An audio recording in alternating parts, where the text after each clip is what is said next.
हे दोस्तों, स्वागत है आपका एक और नई और फ्रेश वीडियो में। आज की इस वीडियो में हम बात करने वाले हैं कि आखिर आंसू कैसे और क्यों आते हैं। सबसे पहले हम बात कर लेते हैं कि ये वीडियो बनाने का ख्याल अचानक मेरे मन में आया कैसे।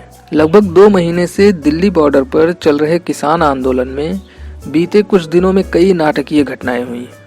गणतंत्र दिवस पर मचे बवाल के बाद किसान एकाएक बैकफुट पर थे कि तभी किसान नेता राजेश टिकैत के आंसुओं ने पूरी तस्वीर बदल दी। अब आंदोलन नए सिरे से परवान चढ़ चुका है। इस बीच ये दिखाता है कि चाहे वो स्थानीय नेता हो या फिर वर्ल्ड लीडर, सार्वजनिक तौर पर सभी बड़े नेता कई बार रो पड़े हैं। अब सवाल ये उठता है कि रोना क्यों आता है। रोने के पीछे पूरा विज्ञान काम करता है। आंसू केवल किसी दुख, परेशानी या बेहद खुशी के मौके पर ही नहीं आते, बल्कि ये किसी खास गंध या चेहरे पर तेज हवा लगने जैसी घटनाओं पर भी आ जाते हैं। जैसे प्याज काटने पर आंसुओं का आना आम है। ये आंसू बिल्कुल वही प्रॉपर्टी लिए होते हैं जो दुख या किसी एक्सट्रीम इमोशन के समय आने वाले आंसू। लेकिन बगैर किसी भावना के आने वाले आंसुओं की श्रेणी अलग अलग है। इसे लैक्रिमेशन कहते हैं, यानी बगैर भावनात्मक दबाव के आंसू आना। दोस्तों, आंसुओं का आना एक खास प्रक्रिया है, यानी इसके लिए एक पूरा सिस्टम काम करता है। इसके लिए लैक्रिमल ग्लैंड काम करती है जो आईबॉल और आईलिड के बीच होती है। अगर आंसू बहुत तेजी से और ज्यादा देर तक आ रहे हैं तो ग्लैंड ये दबाव बांट देती है। यही कारण है कि तेजी से रोने पर आंखों के साथ साथ नाक भी बहने लगती है।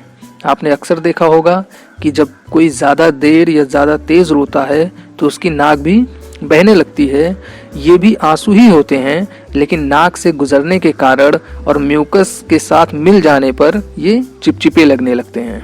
दोस्तों, आंसुओं को भी कैटेगरी में बांटा गया है। वैसे वैज्ञानिक आंसुओं को कई श्रेणियों में रखते हैं, लेकिन 3 मुख्य श्रेणियां मानी जाती हैं। पहली श्रेणी है बेसल। ये नॉन इमोशनल आंसू है जो आंखों को सूखा होने से बचाते हैं और उसे स्वस्थ रखते हैं।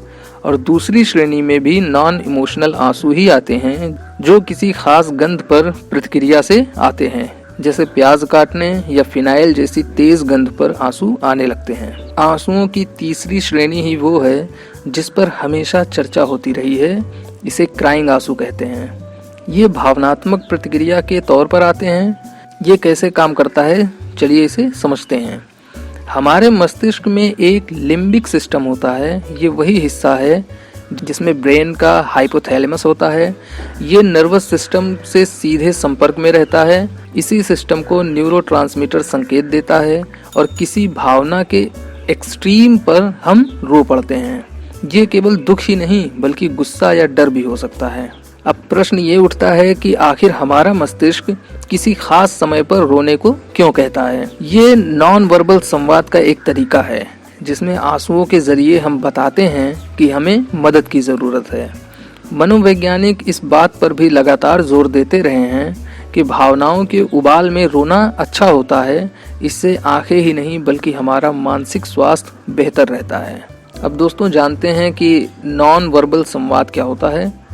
बच्चे अक्सर अपने पेरेंट्स का ध्यान खींचने के लिए रोते हैं। तो इस तरह ये तो साफ है कि रोना नॉन वर्बल संवाद का एक रूप है।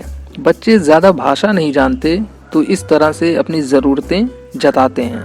बच्चे ज़्यादा भाषा नहीं जानते तो वे रो कर अपनी ज़रूरतों को बताते हैं। लेकिन एक सवाल ये भी आता है कि क्या पुरुषों महिलाओं में महिलाएं ज़्यादा रोती हैं? अगर हाँ तो ऐसा क्यों? एक इंटरेस्टिंग फैक्ट है कि अमीर देशों की महिलाएं ज्यादा रोती हैं। इस पर साल 2011 में एक दिलचस्प स्टडी हुई। क्रॉस कल्चरल रिसर्च के तहत हुई इस स्टडी में 35 देश शामिल हुए। इनमें विकसित और विकासशील देश दोनों थे। इस दौरान देखा गया कि विकसित यानी अमीर मुल्कों की महिलाएं जैसे अमेरिका, स्वीडन और फ्रांस की महिलाएं ज्यादा रोती हैं। वहीं गरीब देश की महिलाएं कम रोती दिखीं। शोधकर्ताओं ने माना कि इसकी वजह अभिव्यक्ति की आज़ादी है।